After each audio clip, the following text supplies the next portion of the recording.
Hello and welcome to today's video. My name is Haley, and today we're finishing up part 2 of the shadow frequency of vanity within the 12th gene key, a pure heart. So if you have not seen part 1 of the shadow frequency, I recommend backtracking and watching that. So the last thing I left us with, I'll just reread so that we can nicely lead into what's next. He says, the shadow is so elusive. Vanity is so elusive. You're looking for something in the dark, and every time you think you have it, it's gone. It's so slippery. Every time you grasp it, it slips out of your fingers. It's so elusive. It's actually better to not think about it at all. Even the very thought, I might be overcoming my vanity, leads to more vanity. So I want to be very clear.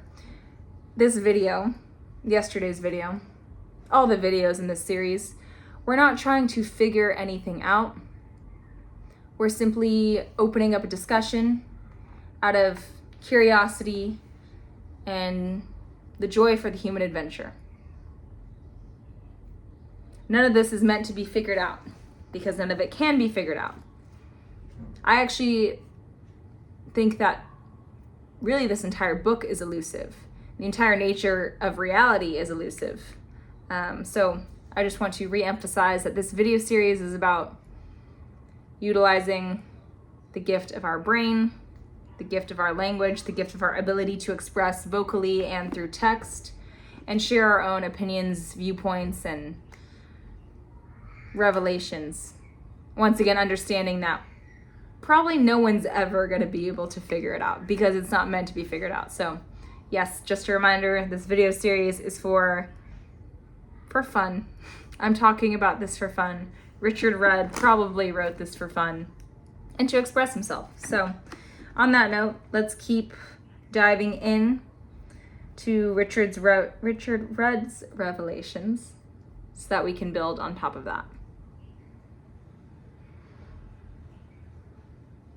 All you need to know is that as long as you experience yourself as separate from life, as an ego, as an individual, I'm me and you're you, as long as you keep doing this, vanity will still be there, quietly keeping pace. So vanity only ceases when there's no more me and mine, when there's no more I. Once again, try to envision that. It's pretty hard to envision because it exceeds the mind. The mind's capacity can't compute. It's like,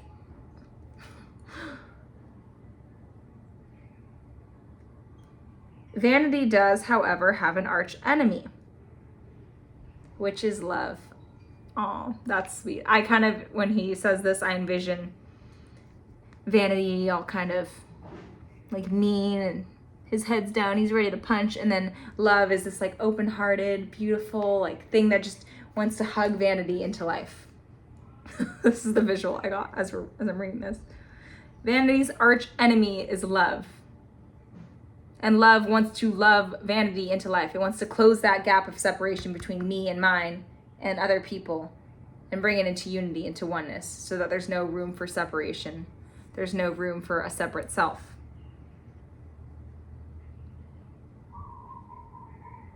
And so these are mutually exclusive, right? Vanity and love. Vanity keeps you from truly loving another because it keeps you isolated. So this is a choice.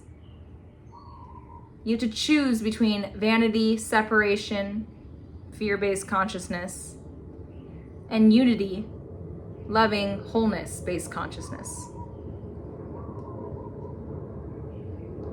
So then, okay, with this understanding that they're mutually exclusive, you can either have the blueberry pie or the cherry pie. You have to choose. Well, then shouldn't it be quite obvious that we want to choose loving relationship? And if you who's watching this has ever been in a truly unconditionally loving relationship, you know how amazing it is.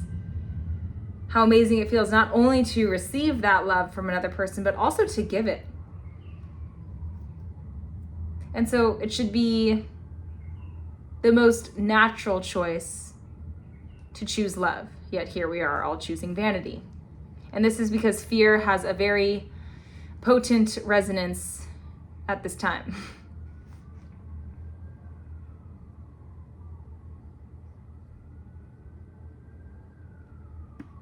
But just like anything, everything starts with awareness. Now that we're aware there's a choice, we can choose love.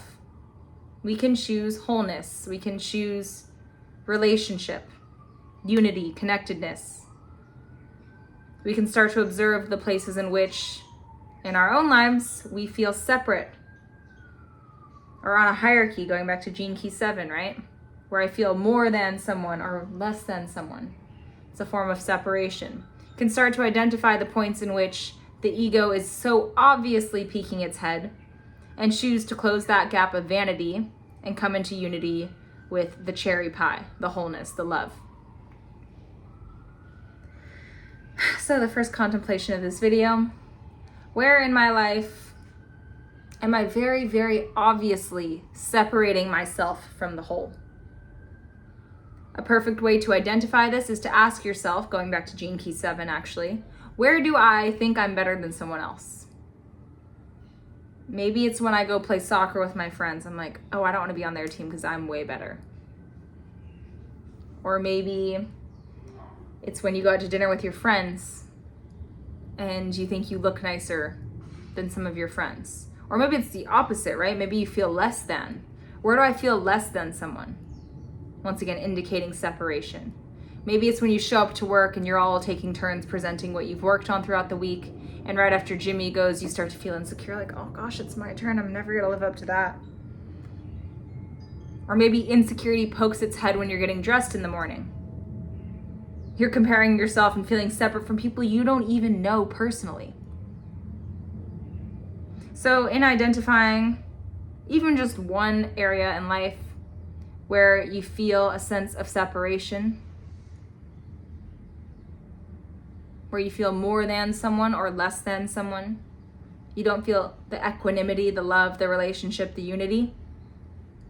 In identifying this, you're already casting the powerful light of your awareness on the separation and closing that gap of vanity. So that's all it is for this contemplation. I don't want you to try to figure out how to fix it. Once again, to the intro of this video, we're not here to fix anything. We're actually just here to observe it. Just talk about it. Build off of it. Express with it.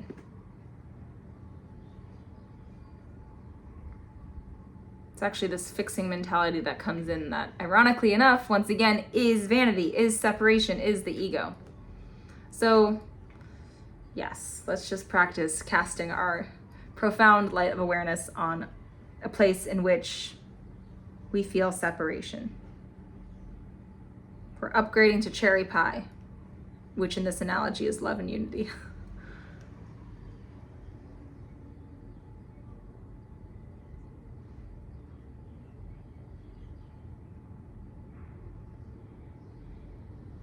He says that vanity hides the truth from you.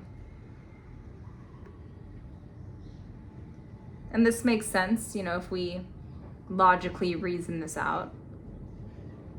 Well, yes, we just discussed that vanity and love are mutually exclusive. You can't have blueberry pie and cherry pie at the same time. You have to choose. And truth is equivalent to love. So it would make sense then that vanity hides the truth from you. Vanity hides love from you. You have to either choose truth and love or choose vanity. But this is so profound and big, you guys, because vanity hides truth from you means it hides all the truthful relationships that could be flourishing and blossoming in your life. It hides your true potential from you. It hides your true purpose. I mean, truth extends in all directions. It hides your true happiness, your true bliss. All of these gifts are being locked away because in the choice of eating the blueberry pie, the vanity pie, we're foregoing this cherry, truthful, loving pie. Vanity hides truth.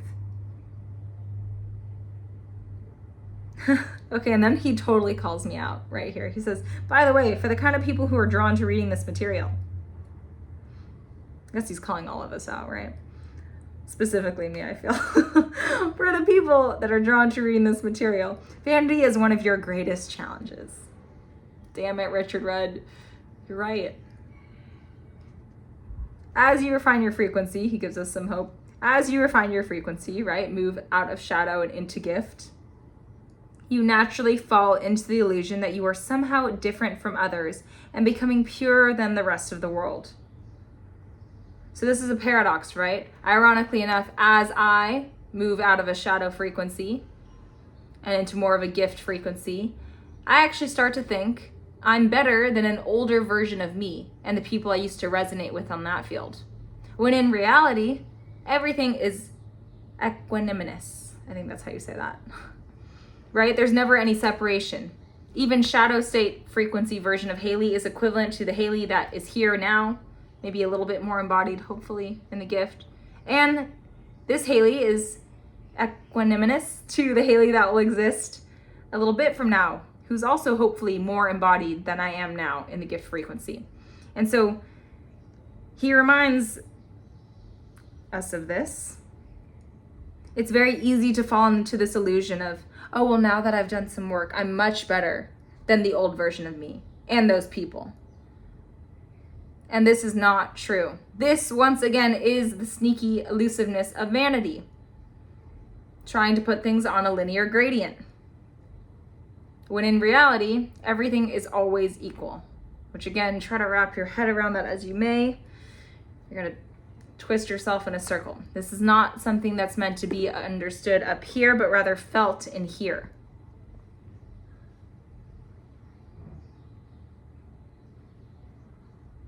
And I'll just add here that I guess the best way to keep actually sedimenting yourself into a gift frequency is to remind yourself that you are not purer than the rest of the world just because you're reading this material, or because you're meditating for hours a day, or because you take 25 minutes every morning to do a gratitude journal practice.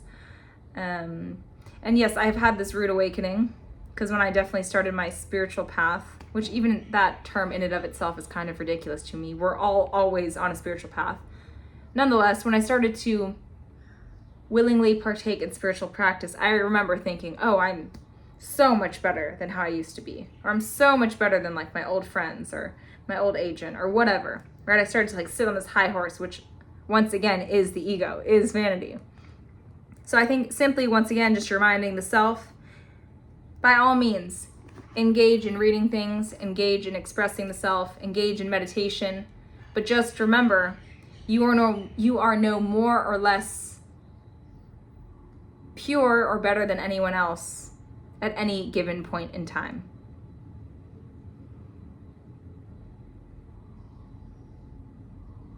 And you know, I could sit here all day and talk about this.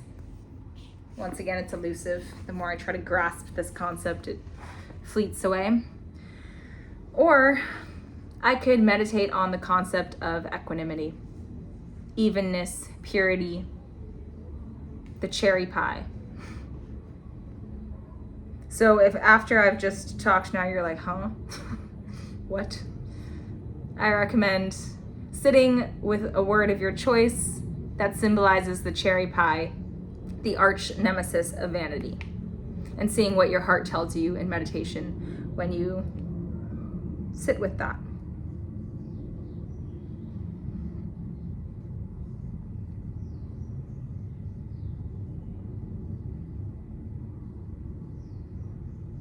And before we get into the repressive and reactive nature, he says to leap into true purity, which is the Siddhic manifestation of this 12th gene key, a pure heart. To leap into true purity is to leap into your own death.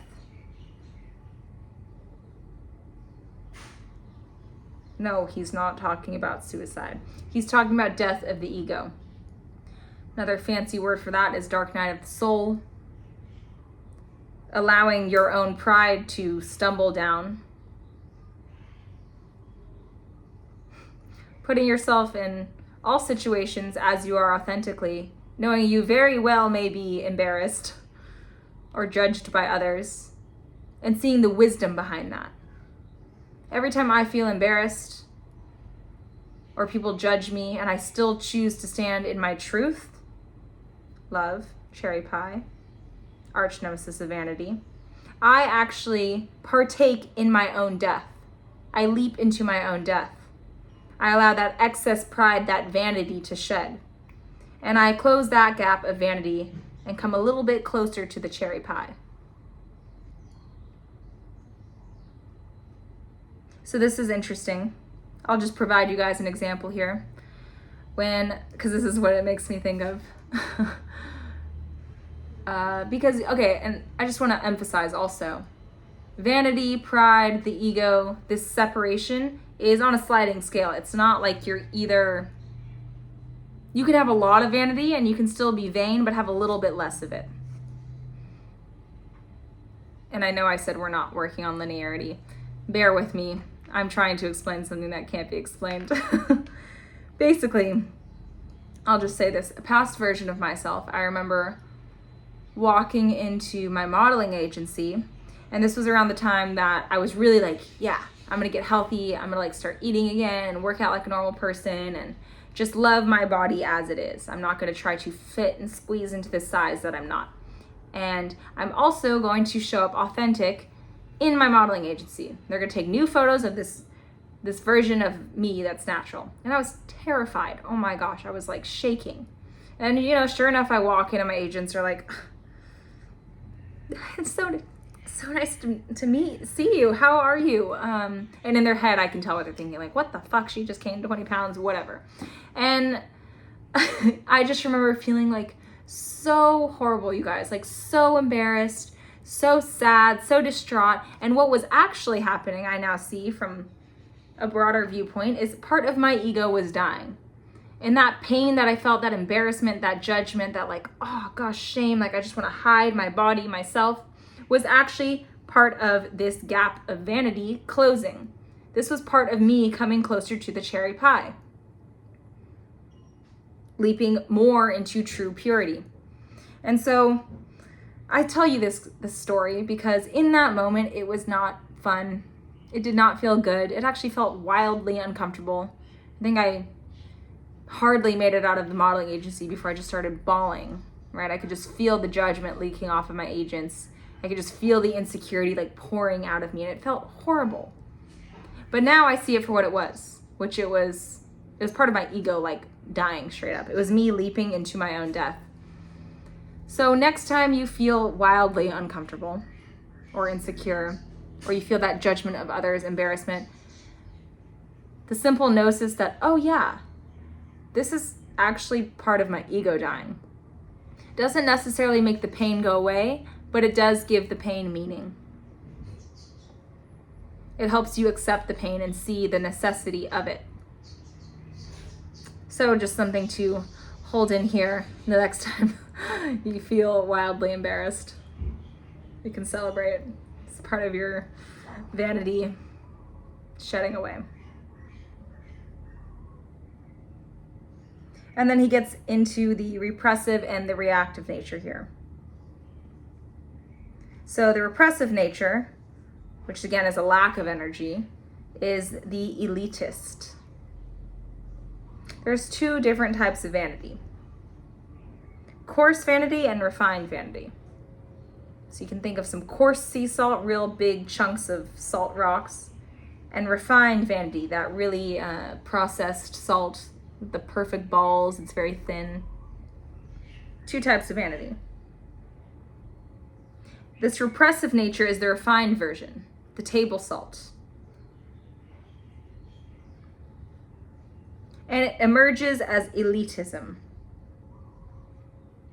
I just think of those people that go to the restaurants and the waiters are like this and they have the little, little white scarf on them, and they're like, what would you like to eat? This is where these elite people eat. This is just what's coming into my head. And elitism is vanity undercover. Because the elite genuinely think they're above everyone else, right? They think they have the authority to talk down to a waiter. And again, I'm dramatizing this elitism for a purpose of example. By all means, if you eat at fancy restaurants, continue to enjoy yourself and be kind to the servers, of course, as well. But I'm just dramatizing this so that I can paint a picture for you. So elitism, when someone thinks they're better than someone, and it's like, this is vanity undercover. There's clearly a hierarchy going on, a separation. They're eating the blueberry pie, they're gorging themselves with it. And these kinds of people agree with you outwardly to maintain peace, but inwardly they're like, ew. And sometimes you can actually even see it on the facial expression, right?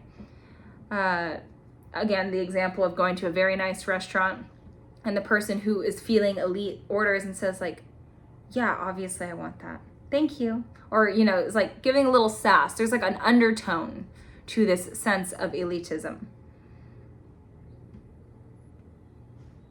And this also manifests in the spiritual world, right? There's those people who meditate, who do all this inner work, who genuinely think they are better than everyone else.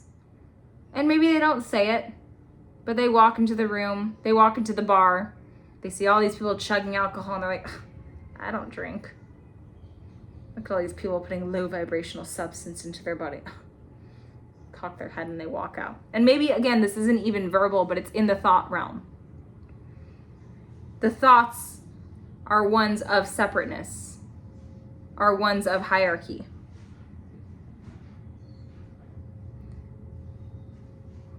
They take great pride in being different.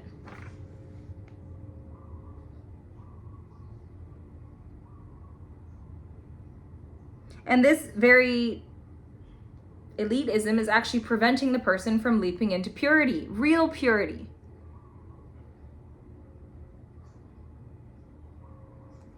And it's only when this individual that feels this way, whether it's in a spiritual connotation or the fancy person dining at the restaurant, it's only when this person actually says, oh, damn, I do think I'm better than everyone else.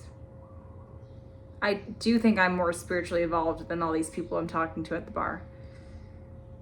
Oh, man. Okay, I need some help. It's kind of like an AA meeting, right? When the person's like, hey, my name's Haley and I'm an alcoholic. Okay, now we have a starting point.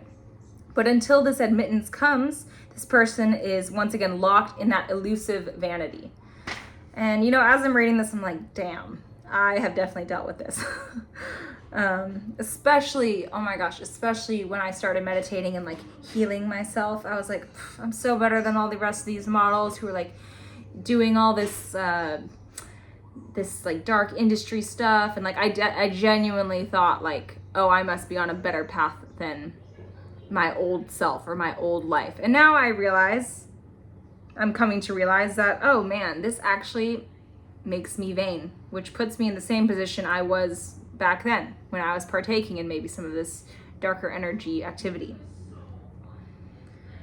All of this to say, the only way to elevate out of this repressive nature of the 12th shadow is to, like you're in an AA meeting, say, my name is Haley Snyder, and I do think I'm spiritually evolved. But I understand that in reality, we're actually all equal. So, can you help me wherever you are, whatever you are, God, love, power, source, Mana Shana Prakti, that thing, Mana Shakti Prana. I just jumbled my words there. Can you help me? Can you humble me to the realization that I'm actually not better than anyone else, no matter how much work I've done? Once again, whether that be through the spiritual lens, through the business lens, through the wealth lens, through the family lens, whatever lens. Can you humble me down to a level of equanimity?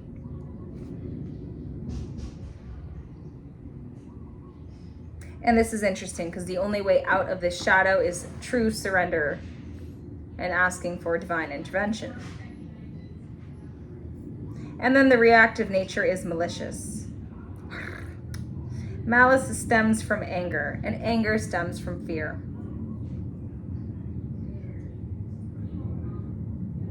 So this is the coarse salt. Big salt rocks that are kind of chunky, and if they were to be sprinkled on your food and you ate one, you'd be like, oh, that is so much salt in my mouth. Like, this is what you can think of as I'm describing this. These people openly use their substantial vocal gifts to inflict pain on others. So they use their words in a very harmful and destructive way. They make it known to people that they think they're better than them. Whether this is through their words or actions.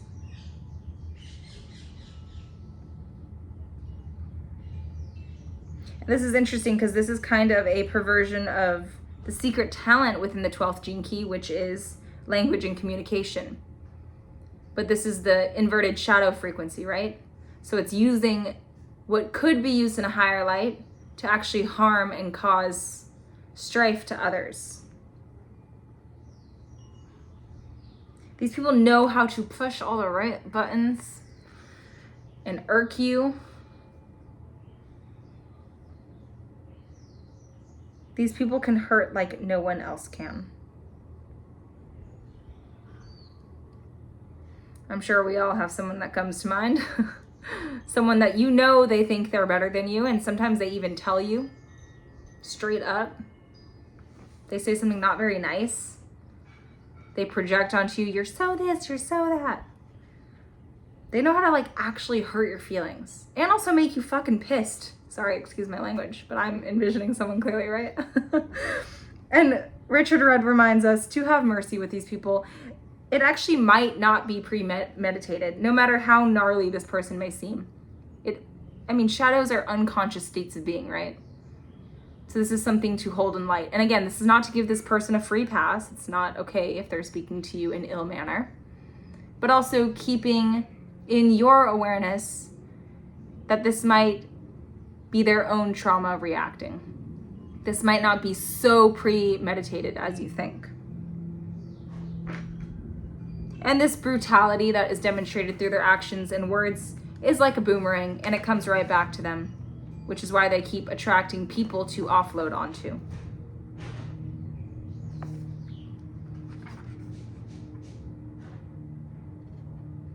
These people are argumentative.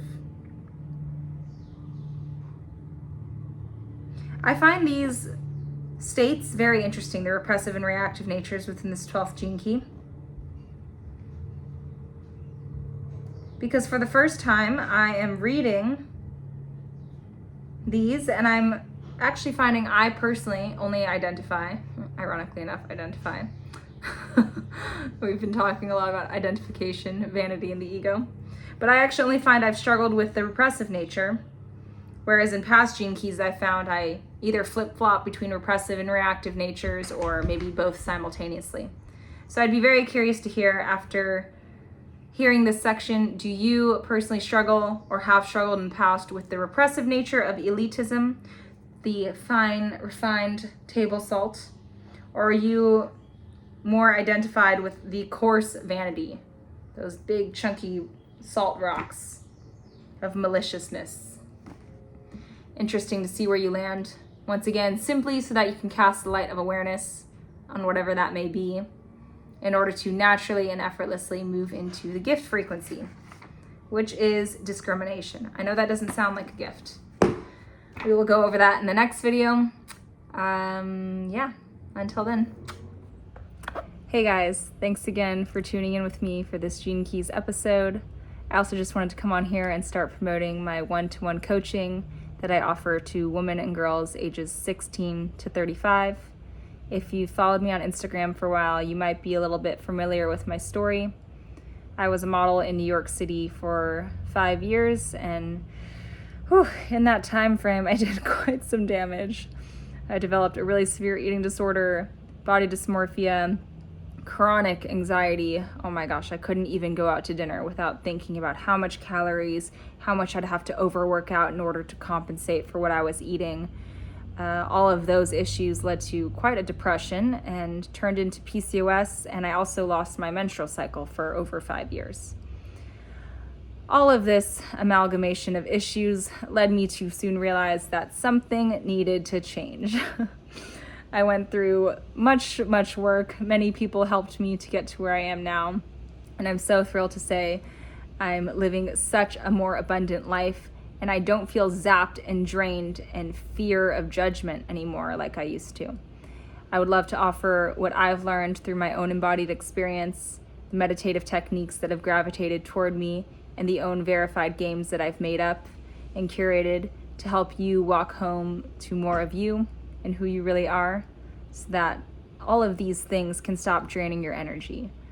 You know, all the constant comparison to others and to your people on Instagram, all the over-analysis about working out and what you're eating or what you look like. All of these things are not what life's about, as cheesy as it sounds. And I would love to help you come into more unity with you if you struggle with any of these things and you're a woman or girl between the ages of 16 and 35. So feel free to reach out to me if one-on-one coaching sounds resonant. You can feel free to DM me through Instagram or contact me via email, both of which will be left below in the description box. So much love and aloha to you guys, and I'll see you all in the next video.